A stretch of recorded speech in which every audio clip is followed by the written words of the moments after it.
నేను 30 సంవత్సరాలుగా మా జాతి నాయకుడు ముఖ్యంగా జాతి కోసం పోరాటం చేసి నీతి కోసం నిలబడి జాతి నీతి అదే నా రీతి అనే ఉద్దేశంతో ముందుకు వెళ్ళి రాజకీయంగా కాకుండా సామాజిక స్పృహతో రిజర్వేషన్ పోరాటం కోసం కాపుల రిజర్వేషన్ కోసం పోరాటం చేసినటువంటి యోధుడు అలుపెరగని ధీరుడు ముద్రగడ. ఆయన ఒక మాట అన్నారంటే మాటే శాసనం. చాలామంది అనుకుంటుంటారు ఇంకో రకంగా చట్టపరంగా లిఖితపరంగా ఉంటే శాసనం అని కాదు. ఆయన ఒక నిర్ణయం తీసుకుంటే అదే శాసనం.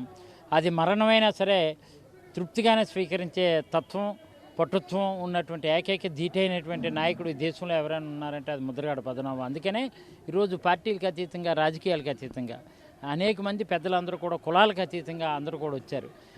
అది ఆ కులం ఈ కులం లేదు అంటే ఒక సమస్య పట్ల ఒక నిర్ణయం తీసుకుంటే నిర్ణయానికి కట్టుబడి ఉన్నటువంటి ఒక రకంగా గాంధేయవాది శాంతియుతంగా వెళ్తే ఈయన శాంతియుతంగా వెళ్ళడమే కాదు అవసరమైతే జనరల్గా మొదట్లో అతివాదులు మితవాదులు ఉంటారు.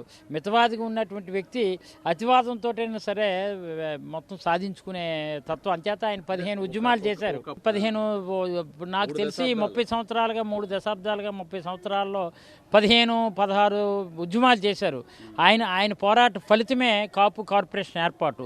ఆయన పోరాట ఫలితమే ఈరోజు కాపు రిజర్వేషన్ 5% ఇవ్వాలని నిర్ణయం తీసుకొని ఒక చట్టపరంగా ఇంకా నిర్ణయం 5% ఇది కాపులు కేటాయిస్తున్నటువంటి ప్రభుత్వం డ్రామా ఆడింది తప్ప అప్పుడున్న ప్రభుత్వం ఇప్పటివరకు కూడా చట్టరూపం దాల్చలేదు. 5% ఇది ఇందులోంచి మేము నిర్ణయం తీసుకొని కేటాయిస్తున్నామని ఆనాటి ప్రభుత్వం చెప్పింది. ఇప్పటి కూడా అమలు చేయలేనటువంటి పరిస్థితి. ఆయనకి ఎప్పుడైనా కాపులకు నిజమైనటువంటి రిజర్వేషన్ ఇచ్చినట్లయితే ఈరోజు ఉన్నారండి మాకు ఇక్కడ రాయలసీమలో బలిజలందరూ బీసీ, ఇక్కడ మా ఉత్తరాంధ్రలో కాపులందరూ బీసీ. కేవలం ఈస్టు వెస్ట్ కృష్ణా గుంటూరు ప్రకాశం నెల్లూరు వరకు కోస్టలాంధ్ర వరకు ఆయన పోరాటం యావత్తు జాతి అంతా కూడా ఆయన వెనక నిలబడ్డది. ఆ 5% రిజర్వేషన్ వస్తేనే ఆయన ఘనమైన నివాళులు అర్పించినట్టు. దానికోసం ఆయన పోరాటం చేసినటువంటి పోరాట పటిమతో అందరం కూడా మక్కువని దీంతో ఆయనతో కూడా అది సాధించే వరకు కూడా ప్రతి కాపు జాతిలో పుట్టినటువంటి కాపు బిడ్డ ఎట్టి పరిస్థితుల పోరాట స్ఫూర్తిగా తీసుకుంటేనే ఆయనకి నిజమైన వారసులుగా నిజమైనటువంటి నివాళులుగా అర్పించినట్టు అవుతుంది. నేను స్పష్టమైన తెలుగు మాట్లాడుతానో లేదో తెలియదు కానీ నేనంటే ఇష్టం అనే పదం అయితే ఆయనకు ఉంది. ఇది సుస్పష్టం. ఆయన సిస్టమ్ వేరు. ఆయన సిస్టమ్ ఏంటంటే రిజర్వేషన్ సాధించడం.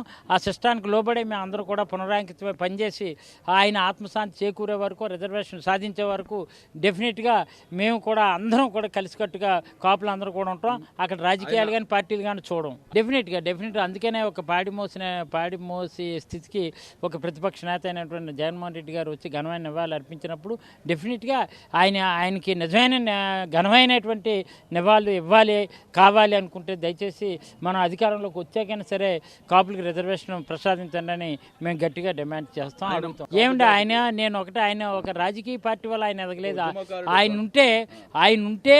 ఆయన ఒక పార్టీలో ఉంటే పార్టీకి మైలేజ్ తప్ప ఆయనకి పార్టీ ఉంటే పార్టీ పరంగా ఆయన మైలేజ్ ఏం కాదు. అంచేత ఆయన ఉద్యమ నేత, ఉద్యమ స్ఫూర్తి, ఉద్యమానికి ఊపిరి ముద్రగడ, ఉద్యమానికి స్ఫూర్తి ముద్రగడ, ఉద్యమానికి కీర్తి ముద్రగడ. ఉద్యమం అంటేనే ముద్రగడ. అంతే ఆయన పేరు చెప్తే దడదడ, ఆయన పేరు చెప్తే ఏ ప్రభుత్వమైనా గడగడ.